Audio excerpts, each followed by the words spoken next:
Welcome back everyone to the Wayseeker YouTube channel. I'm incredibly overwhelmed by the love this channel has received so far.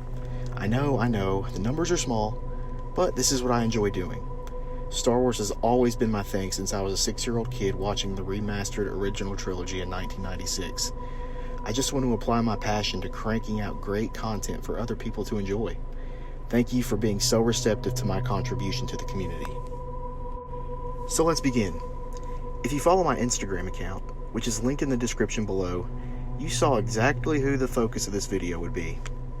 I figured before we delve deep into the High Republic, we'd start off with what makes this era so exalted. What I've come to find out has been quite illuminating. Reading through Light of the Jedi, one character in particular kept my interest from the very beginning. Supreme Chancellor Lina Soh. Now, given this period of peace that we're in, I'm very intrigued at how we got to this point. Canonical Star Wars doesn't have the best track record when it comes to Supreme Chancellors. Need I say any more? I think at some degree we're supposed to be a little skeptical of her. We've seen what lengths Chancellors will go to, or not go to, in the name of peace. To get you into the proper headspace, here's a brief bit of our own world's history to get you to see how delicate peace and prosperity truly is. Let's start with the astounding 200 years of Roman peace that still sends ripples through modern history, the Pax Romana. It didn't happen overnight. It was the result of much bloodshed, yet they achieved fantastic feats that are still echoed through history.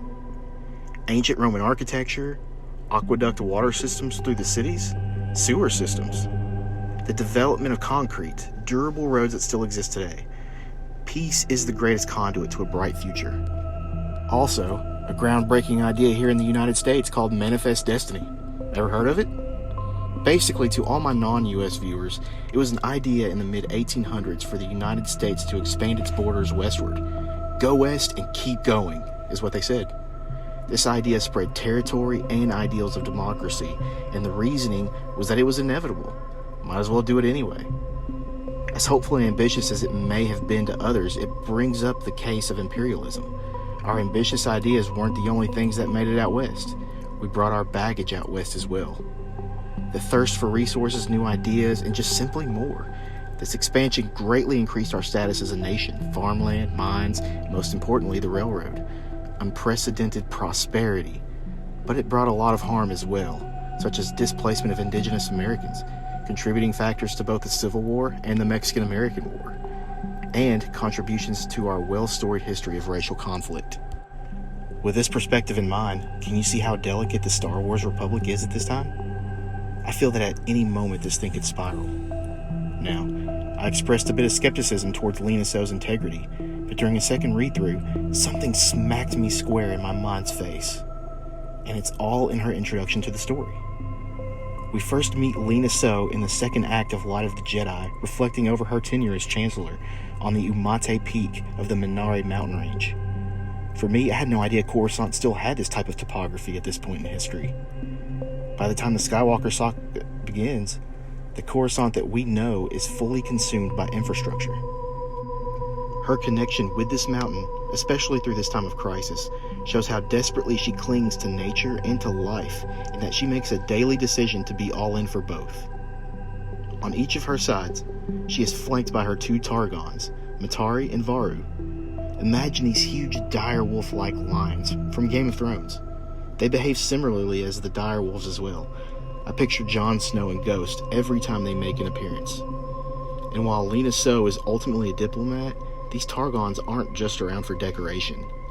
I have a feeling that they will be in a position very soon to show exactly what they can truly do. Do not mistake her compassion for life as a weakness, though. Her compassion is what allowed her to make the toughest decisions in this book. Coming down from the Umate, she engages in an after-action meeting with senators, Jedi, and the Republic Defense Coalition. After assessing everyone's analysis, she decides to ultimately close off several hundred parsecs of hyperspace routes. While this keeps travelers safe from encountering random pieces of the Legacy Run, it does pose issues of how the Rim planets will be supplied resources. If she does not make these hard choices, then there's a chance that this catastrophe snowballs even further out of control. Ultimately, she commits to finding ways to allocate and supply resources sparingly to the Rim. This is a decision that could tarnish her great works in the Outer Rim, yet, in the face of increasing disaster and the well-being of sentient life, she finds a way by authorizing limited supply shipping. If the Jedi place their faith in the Force, then Lina Soh places her faith in Starlight Beacon. Even though the danger and crisis is ever present, she's still betting her cards 100% on the Republic's initiative for a regional space embassy. While its dedication is still a month away, her primary worry is that the frontier will feel abandoned and displaced by the Republic. Her legacy and her great works depend on the beacon's success.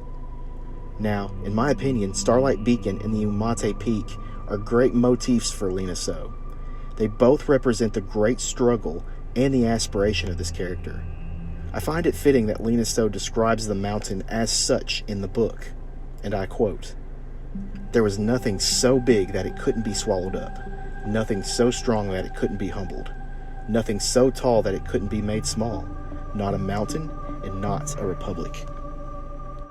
Isn't it eerie that the Umate and Starlight Beacon, both amazing visuals, don't exist in the Star Wars that we grew up in? And isn't it strange how both of these are intertwined with the Supreme Chancellor? Her mission is a united republic, all connected. Lina is this giant mountain of a personality, like the Umate, standing tall amongst this ever-changing galaxy, perhaps the last natural source of good in this political era. She's the beacon, like Starlight, being sent out into the frontier in order to connect, unite, and to inspire others. She wants to put the galaxy on her shoulders, not for her own glory, but to elevate all life to be in a better position than what she found it in. And it's my fear, though, that all of this will come crashing down. The beacon, the mountain, and ultimately this courageous Supreme Chancellor.